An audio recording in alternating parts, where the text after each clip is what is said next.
basket. And this. Too small. You should get the flour in.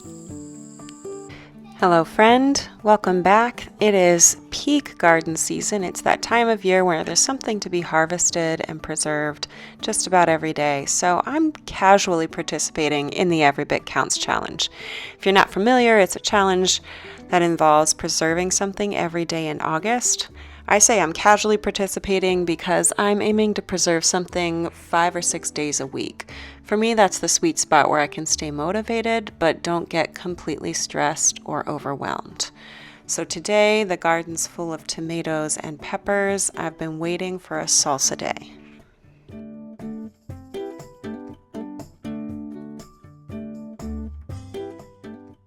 These are Amish paste tomatoes. I like using paste tomatoes for salsa because they have less water content, and I'm always trying to get a thicker salsa, fighting against that tendency to make a watery salsa. I actually recently bought some salsa from the store and noticed that xanthan gum was listed on the ingredients.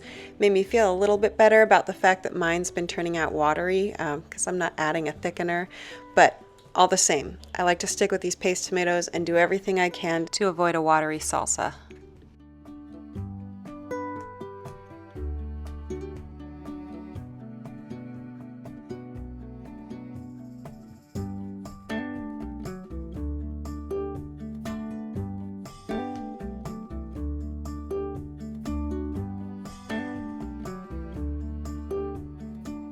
I like to make a roasted salsa using the broiler. It's preheating on high right now, so I put all the tomatoes skin side up, and the broiler will char those skins and they'll lift right off.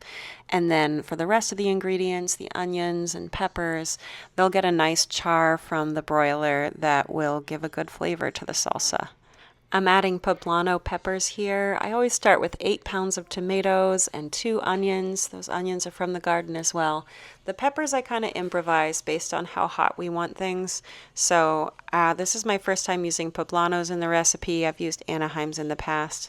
I'll also add several jalapenos.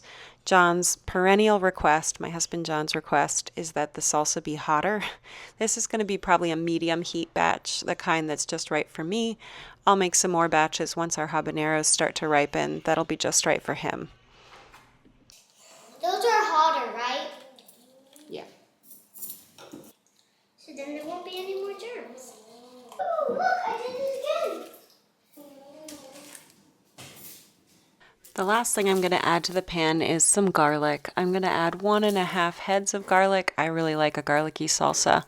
I keep the garlic in its skin, and once it comes out of the broiler, that skin just slips right off of it. The clove comes out nicely roasted.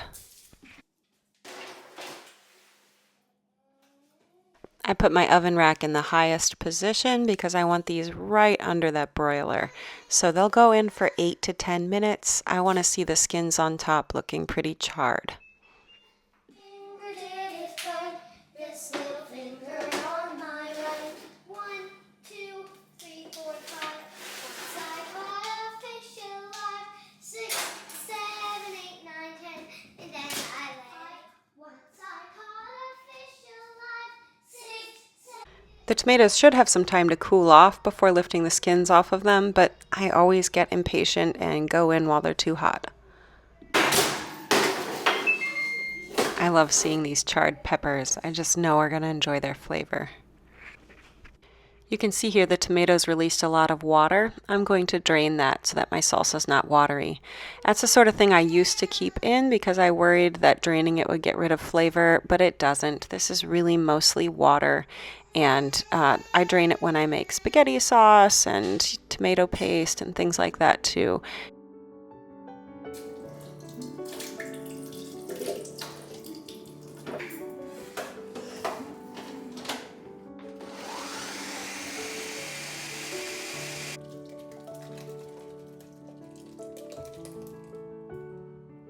The salsa is blended in batches, and I add a bunch of cilantro to the last batch. That's the last thing that I want to have blended into it. Then it's time for some seasonings.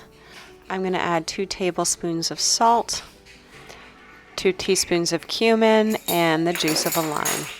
Of course, the time when I'm filming will be the time when I drop the lime into the whole batch of salsa.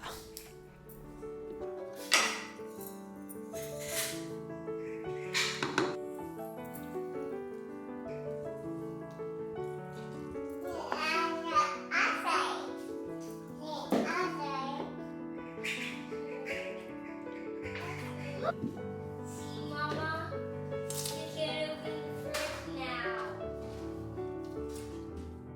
I like to let the salsa sit in the fridge overnight so that all the flavors can really meld. Then it's into containers to go into the freezer.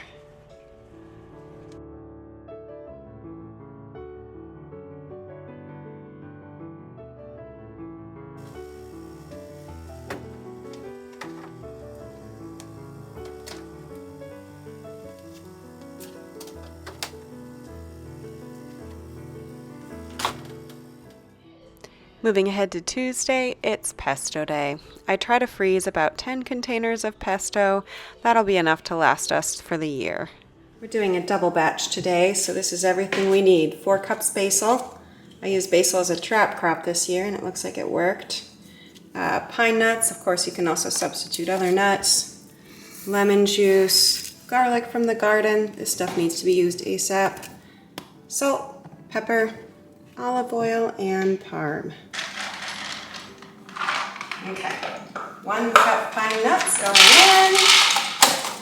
in. Next is lemon juice. So you gotta roll it, it loosens up the juice.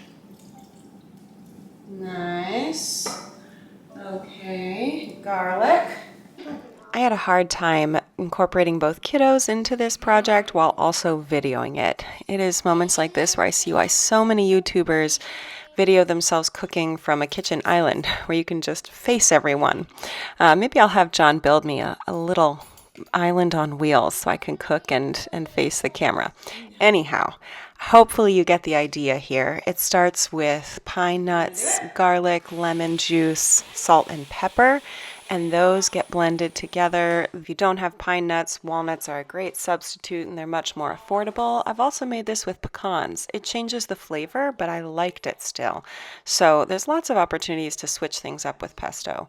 Now, after those parts are blended together, the basil goes in. This is another place where you can play. You can use greens other than basil.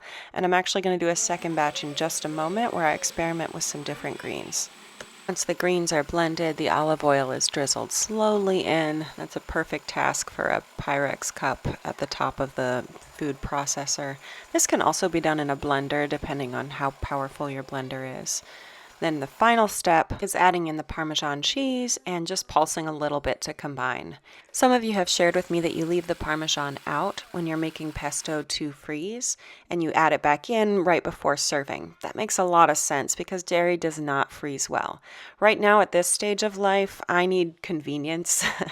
The thought of being able to pull something straight out of the freezer and it's ready to put on some pasta is worth everything to me. But if you're in a different stage of life and you want that optimal flavor, I think that's a great option. Others have also shared that they pour a bit of olive oil on top of their pesto when it's in jars to go into the freezer, and that kind of seals in some of the flavor. For my family, the right portion size for pesto is a 1/2 pint jar filled about 2/3 of the way full. I realize that leaving all that air, all that headspace at the top isn't ideal for freezing. We do get a bit of freezer burn on top. However, this year I have a new tool that I'm excited to try using with this. I'll share that with you in just a moment, but first I'm going to make one more batch of pesto.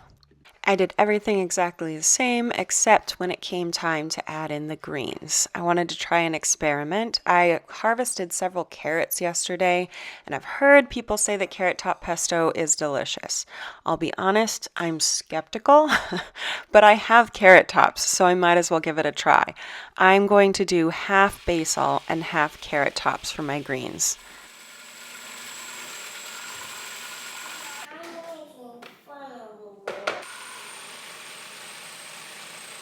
First ever taste of carrot top pesto. A little skeptical. Oh. I don't like it as much as basil pesto, but it is not a strange flavor. I kind of thought that it might taste I don't know, bitter. I've tried cooking carrot tops before and they weren't good. But this is really just a much more neutral tasting pesto. The carrot tops just kind of taste like a light neutral green. That's good. I'll probably keep making this, but it won't replace basil pesto for us. It'll just be a different option. So here's what I'm using to fight freezer burn in these jars. 4 jars makes a vacuum sealer kit. So it fits over a canning jar and you just sort of pump this little device and it creates a vacuum seal, which is meant to keep frozen goods and dehydrated goods fresher longer, and freeze-dried goods. I just don't have a freeze dryer, so I forget about that part. It's kind of wild. I've not seen this before, but you can see that these lids are vacuum sealed. I can hold it by just the lid and it's firmly attached.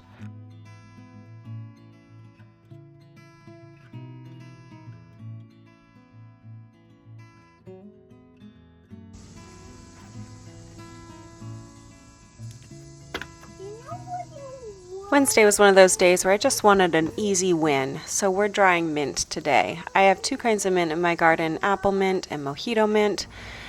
Usually in June, I harvest a lot of mint and dry it for tea, and we drink that tea often after dinner throughout the winter.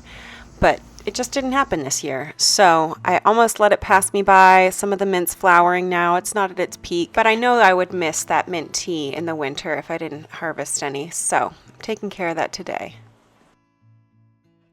Herbs shrink as they dry, so I always aim to wrap these tightly with rubber bands, and that way they won't fall out as they dry. These are going to take about a week to get fully dry, and then I'll crumble them and put them in a glass jar onto my herb shelf for tea. That's a lot of potatoes.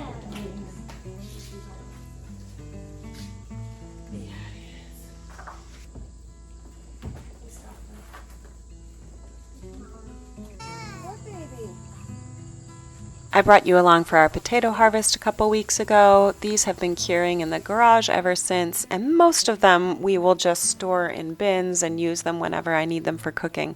But I always like to can a few, so that's what we're working on today. I dealt with scab on my potatoes this year, so I'm choosing the worst of them, the ones that have the most scabs. The standard for potato sizes for canning is that they must be 2 inches or smaller in diameter in order to be canned whole. So dicing, we're choosing to dice these small because that's what I like in soup. They don't have to be diced this small for canning.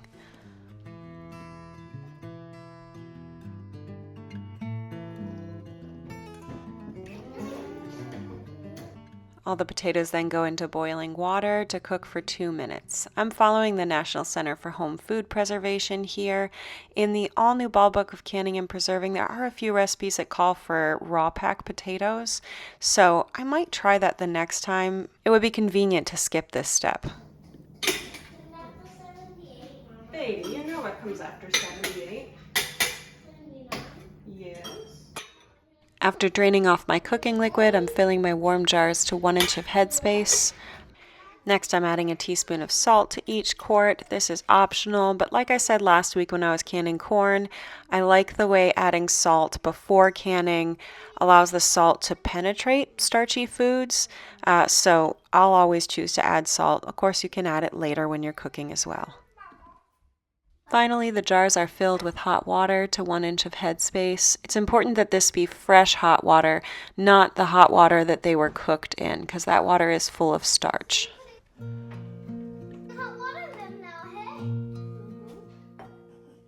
Then the jars are debubbled. Air does get trapped between these potatoes as the water is poured in, so this step is worth taking the time for.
Yes. Can you put it in? Put it in the basket. Here. Can you put it in the basket? Oh, put it in the other one.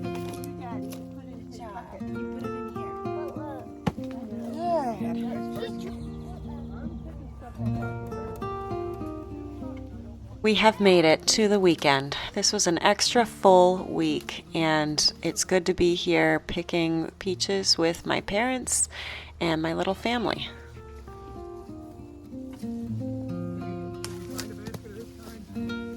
We're picking Red Haven and Loring peaches today. Our local orchard offers one rate for picking from the tree and then offers a really deeply discounted rate if you want to pick drops, the peaches that have already fallen to the ground. So we're aiming to do some of both. I want peaches from the tree for canning and freezing, and then we're going to gather a bunch of the drops for just $4 a bucket, and those are going to turn into wine.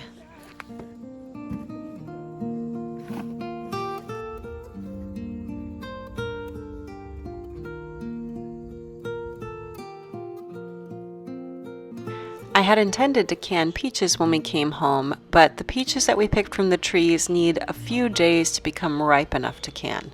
So while we were picking, we were reminiscing about last year's peach harvest and realized that we still have peach wine that we put on last year, and we have not tasted it or bottled it yet. So we decided it's time to bottle it, and we'll enjoy a taste of it after the kids are in bed.